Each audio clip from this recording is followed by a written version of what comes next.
Today we are going to cook the Swiss mushroom.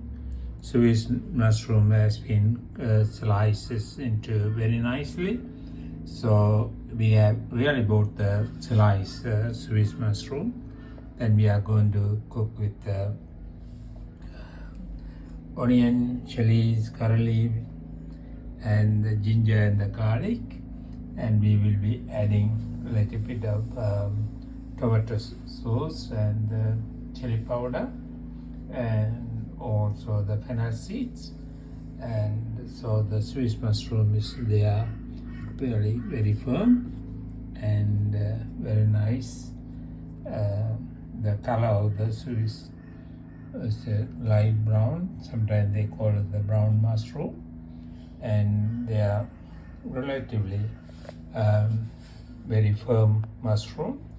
The shelf life of these mushroom is reasonably high. So let's start. First we are going to mushroom has always water content, so first we need to temper them to remove the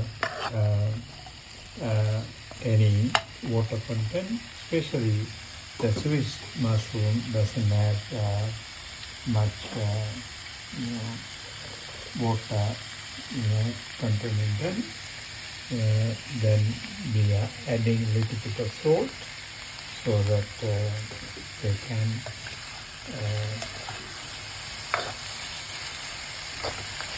add the salt.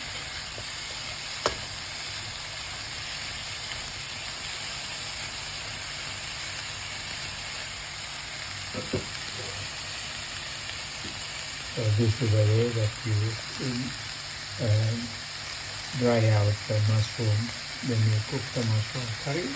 Otherwise, they become more watery when you cook them.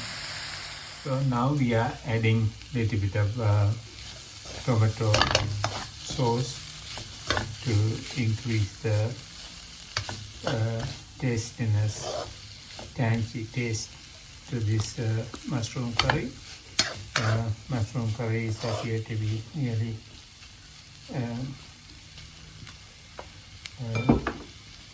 finished cooking.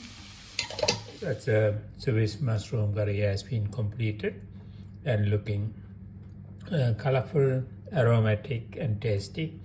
Thank you very much for watching this fantastic mushroom curry. Appreciate your subscription to our YouTube channel. Thank you.